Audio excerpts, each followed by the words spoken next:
Looking forward to coming down for Hanukkah, and pray that everybody is doing good with the winter approaching, and getting deeper and deeper into the winter season. Um, so this year, my drashes and looking for different stories. And so I came across a story about two brothers, Yankel and Yuri. Yankel and Yuri were born to poor parents, um, and they were observant Jews. They were in the shadel, and they were in the story comes from Baal Shem Tov, and so there's a story that Yankel was proficient in doing arithmetic, so he was good in math, and Yuri was good in doing woodworking. So he was a woodworker. He was a tradesman, and they were both were able to go and learn Torah when they were children. So children at this time would learn about till they were 12 years old, and they would then they would go off into a 2 to 3 year period of tradesmen, usually with their father. It's tradition that the actual there's stories that during the time of the women's suffrage, uh, one of the reasons why some of the women that were against the vote was they were saying that you already took the husbands out of the home. Now you want to take the wives out of the home too. And it's interesting stuff. If you can find some the stuff that the women wrote against the vote, it's interesting stuff. But anyways, the point is that during the time period before the Industrial Revolution, uh, the children were with the mothers and the fathers all the time. So they were constantly getting inundated with um, the mothers and the fathers' way of life. So it was before the time when people went to a specific school. Now, there was religious school where the children would go off and learn the Torah for a little bit, but it wouldn't be all day. It would be maybe 2 or 3 hours. You learn some Torah, you learn some Humash, learn some Talmud, and when you're older, if you stayed went to yeshiva, you learned the deeper mysteries in the Kabbalah. Anyway, so back to the story with Yankel. Yankel is arithmetic, and so he gets to the point where he gets to be an apprentice. He goes off and becomes a scientist, and he becomes a scientific apprentice. Goes off into the universities and uh, goes about that way and learns the trade of being invested in the world, and it came to be that Yankel came back years later to visit the family, and he had become non-religious. He had completely forgotten the mitzvot. He had forgotten all these things. Now, this is a time when the Jews were not very. They were there was no persecution, as it were. Now, Yuri stayed within the town, and he became a good woodworker. Found a Jewish wife, and he has several different children with his wife, and I think it was up to 7 children. When Yuri and Yankel were reunited, uh, uh, Yuri was vested in the Torah. He was living a good Jewish life, and There's two different brothers. Brothers took different options. And the Baal Shem Tov points to this Torah portion. Very strange reason why he would put this family situation when pointing to the Torah portion. But there is a prayer that our father Yaakov, our father Israel, says when he asks for Hashem to protect him.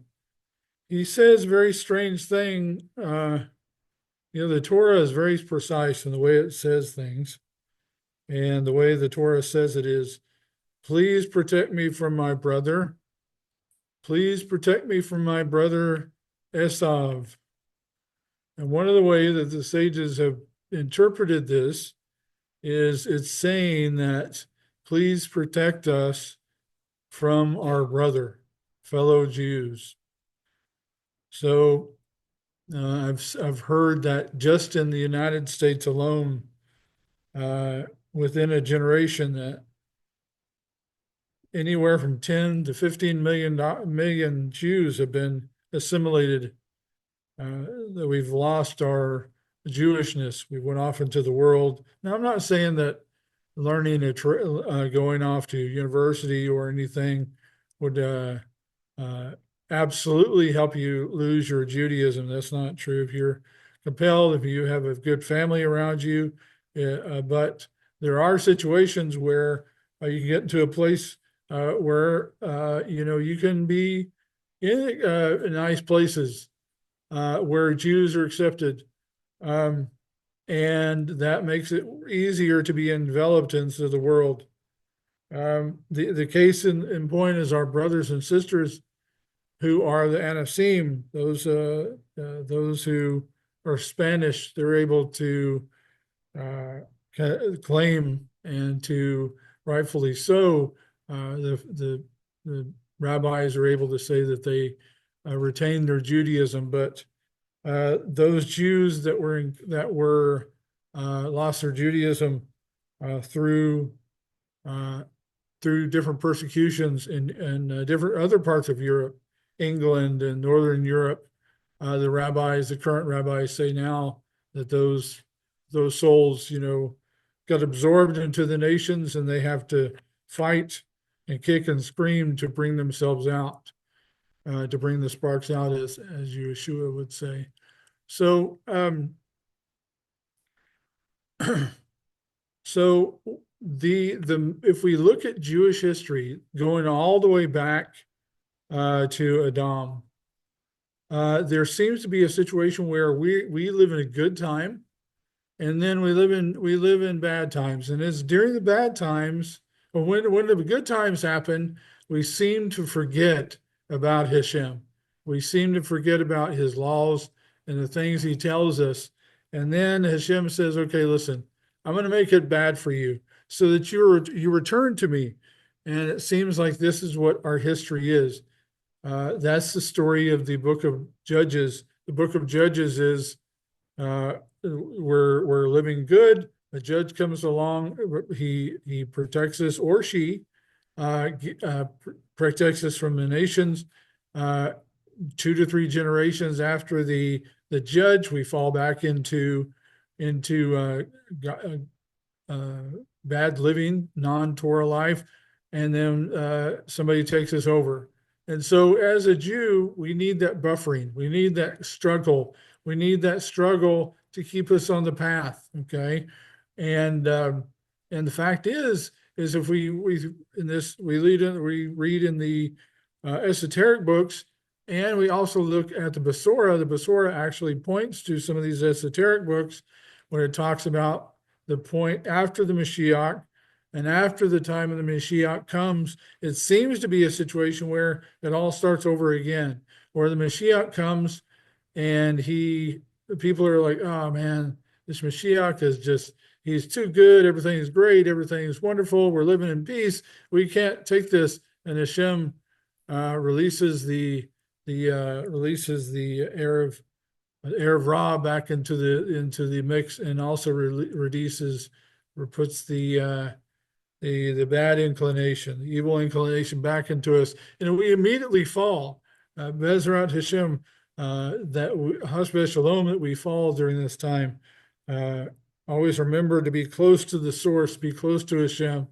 So in the good times, always be mindful of the Erev Rav around you. Be mindful of the Yetzer Hara that is looking to say, because things are good, you can go astray. Let's not go all the way to a situation where the situation is a situation where it forces us to be good. It forces us to make a decision being Jewish. So let's just hope for pressing in and being a good Jew and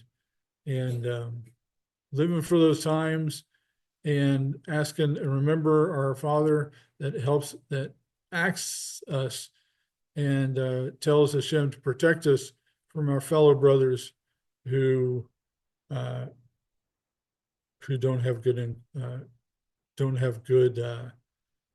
intentions. Shabbat Shalom.